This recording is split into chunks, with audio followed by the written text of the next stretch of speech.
One day, my husband approached me and inquired, "Hey, how much money do we have in that safe?" I couldn't help but chuckle and replied, probably around $500,000 in total. Now, the following day, upon returning home, I discovered a signed divorce paper on the living room table. Both my husband and the vault were gone. My name is Helen, a 58-year-old working housewife who still puts in diligent effort at my job. You see, my hobby is saving money. Ever since my childhood, my mother opened a savings account for me, teaching me that depositing money in the bank would make the numbers in my passbook grow. I found it incredibly enjoyable to witness this growth. Starting with just $1, I would deposit a little bit at a time, relishing the experience of watching it accumulate. As my savings grew over the years, earning a few cents in interest annually became a delightful surprise to my younger self. With a fondness for money and understanding how it works, I pursued a career as a financial planner, offering advice on asset management. One day, a college friend approached me concerned about an old childhood friend who was in serious trouble due to debt. They asked if I could offer some advice, and intrigued, I agreed to meet with him. This friend, named Mark, was a handsome man with a refreshing smile. He shared his story, confessing his love for gambling and the struggles he faced in making ends meet. Feeling sympathetic, I offered Mark some guidance. Given his precarious financial situation, I advised him to consolidate his debts and reduce his monthly payments to better manage his life. As my friend had asked for my help, I willingly lent a hand. Looking back now, I realized that perhaps I had developed a slight crush on Mark during our interactions. Little did I know that this would lead to a series of troublesome events. Against the advice of my friend, Mark and I decided to get married, believing that our union would help us face his debts together. Due to my stable income and financial expertise, most of Mark's income went towards paying off his debt. I made sure he severed ties with his parents to prevent the debt from escalating. Additionally, I provided Mark with a monthly allowance of $500. However, when Mark decided to cut ties with his parents, they responded with anger and resentment. His mother labeled him an ungrateful child, regretting ever giving birth to him. His father too expressed his discontent, desiring to confront me for what he considered thieving behavior. It was clear that they believed Mark belonged to them as a means to repay their debts. Exhausted from dealing with his parents' debt for so long, Mark finally stood up for himself, declaring he was not their ATM. He returned to me, feeling relieved to be free from their constant reminders of the financial burden. Soon after, we welcomed a son, Kevin, who bore a striking resemblance to Mark. Kevin became my pride and joy, but unfortunately, he inherited his father's lack of discipline and indecisiveness. Just as our son noticed Mark's carefree character, he also observed the never-ending cycle of borrowing money from predatory lenders, dealing with loan sharks, and tricking friends into lending him money for gambling. Our journey was not without its challenges, but I managed to keep Mark on track. Over the span of 23 years, we gradually reduced Mark's debt to around $10,000, nearing full repayment. One day, while on the verge of achieving our financial goal, Mark received a call from his parents. They informed him that his father had collapsed and was at the hospital. Concerned, Mark left work early to be by his parents' side. He messaged me, apologizing for breaking our promise and explaining the situation. I encouraged him to go and comfort his parents, assuring him it was all right. As Mark continued visiting his parents at the hospital, I provided him with a little extra money for the hospital fees they couldn't afford. It seemed my in-laws were struggling financially and relying on Mark for support. Although he withdrew a significant amount from our joint funds each visit, around $1,000 to $2,000 per month, I chose to let it slide, understanding their need for assistance. A year had passed since my father-in-law's collapse, and both my in-laws had aged significantly. They sought someone to lean on, and I suppose they found comfort in Mark's presence. Meanwhile, I continued my hobby of saving money. One day, I retrieved my bank book from the vault and smiled. Mark, who usually showed no interest in my financial endeavors, looked at me and asked, "Hey, how much money do we have in that bank account you always look at so happily?" I casually replied. It's about $500,000 now. However, the next morning, I discovered divorce papers completed and left in the living room. Both Mark and the safe were gone. As I sat there having breakfast, I couldn't help but smile. I knew Mark had his eyes on the money in the vault, and he had planned to take it all. Imagining him attempting to carry the entire vault nearly made me burst out laughing. In our home, we had a black cat named Luna. We had installed a pet camera to watch Luna's adorable antics, which served as healing moments throughout my day. Luna provided a sense of comfort amid the unexpected turn of events. While watching the pet camera during my lunch breaks, I was always greeted by the adorable sight of my child. But one day, as I switched on the camera, something unexpected unfolded in our living room. My in-laws and my husband Mark engaged in an unbelievable conversation. "Oh, you live in such a nice house, Mark. Your good salary makes your mother so proud," they flattered him. Mark's father responded proudly, "Indeed, I make a decent salary myself. However, Helen takes it all, and I'm left with a mere allowance of $500 a month." "Are you kidding me? That's outrageous. You should be getting more," they exclaimed, sympathizing with Mark. "Why do you obey such a tyrant like Helen? You could live a much better life on your own," they continued. "Mark, you're our pride. You could have saved hundreds of thousands by now. But she's exploiting you? Poor thing." They manipulated him. Listening to their conversation, I wondered if they had completely forgotten that I had worked hard to pay off Mark's debts. I pondered what was going on in their heads. In the past, it was Mark burdened with debt from his parents, and I had to provide them with cash every month, making it challenging for us to get by. "Did you know she has a bank book with tons of savings? It's not fair that you only get $500. Mark complained, and in that moment, my in-laws' eyes lit up. They exchanged glances and eagerly leaned in, awaiting Mark's response. Last I heard, I think it was around $400,000 or $500,000, Mark answered. "Mark, isn't that money rightfully yours?" they asked, trying to persuade him. "It may not match the effort you've put in, but shouldn't you be receiving that money?" "Yeah, I guess you're right. I'm starting to think the same thing," Mark conceded.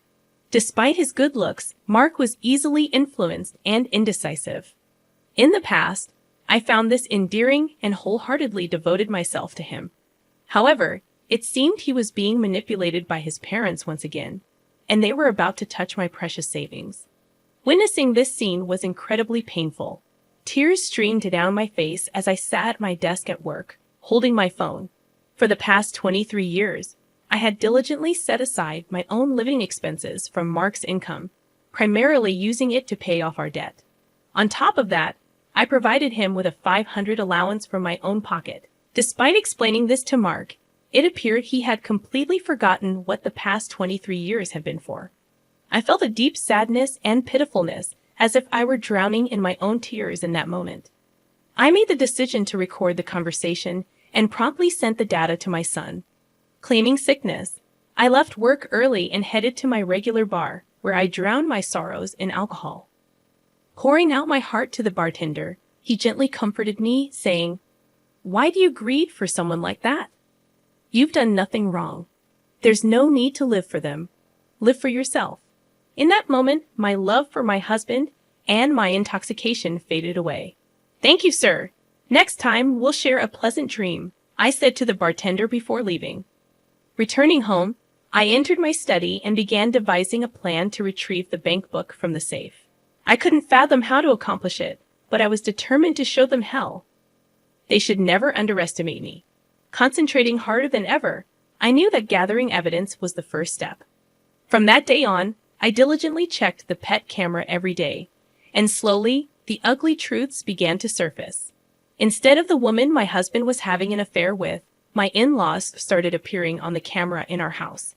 They were discussing their plan to take the bank book from me. "Is everything arranged to take that bank book from Helen?" they asked, grinning unpleasantly. "You're smart. You must have thought of something, right?" "Yeah, I have a plan. I'm thinking of taking the entire vault." "It'll be easy," Mark responded confidently. "But the safe is quite heavy." "Are you sure you can handle it?" his father questioned.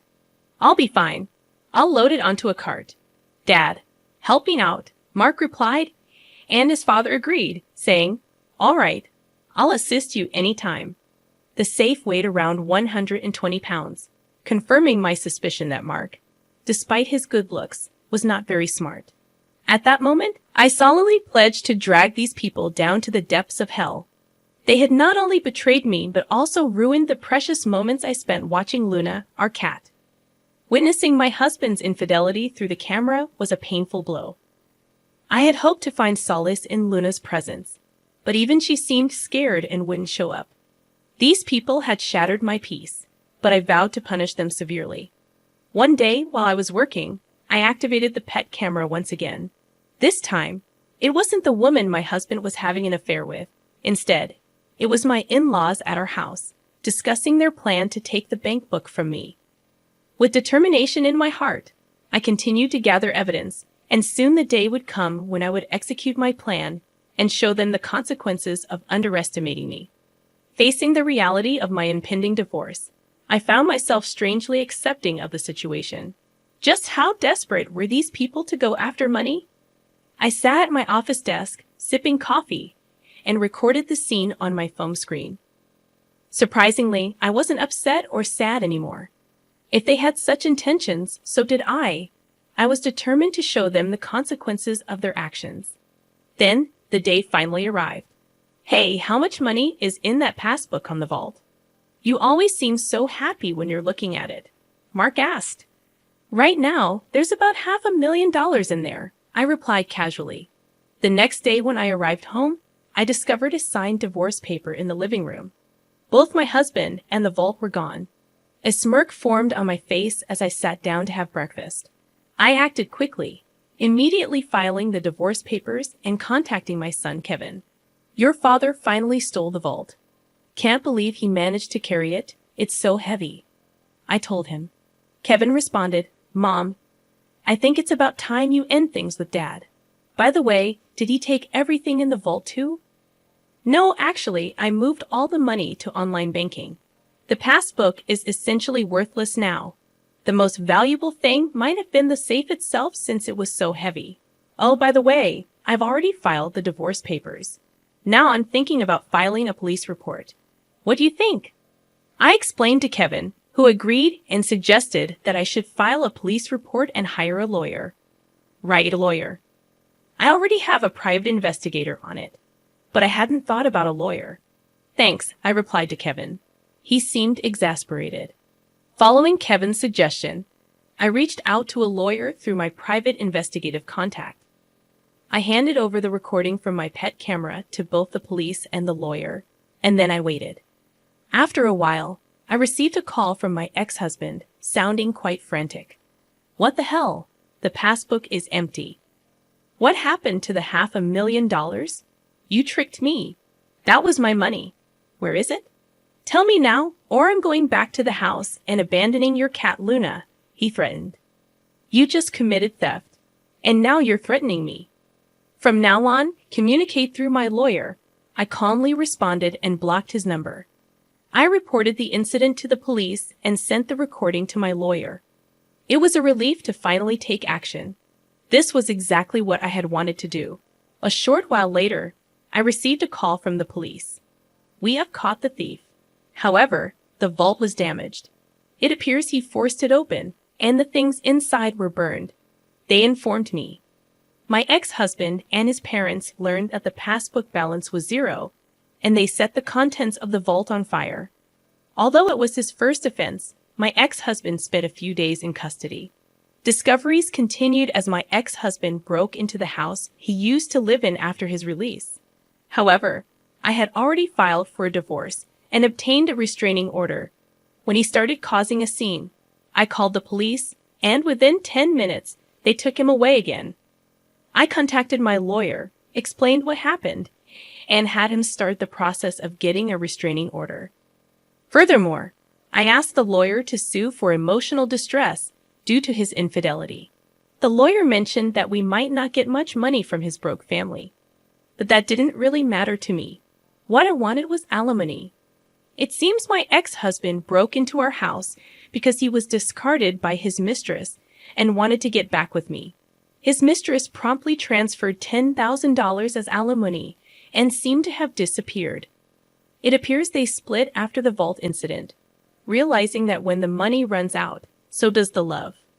My underpaid ex-husband, who still has $10,000 in debt, and his gambling-addicted parents seem to be struggling with their daily lives.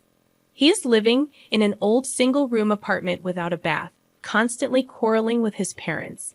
This information came from my lawyer. My ex-husband pleaded with me, saying, "I can't afford to pay the alimony. Please reduce the amount."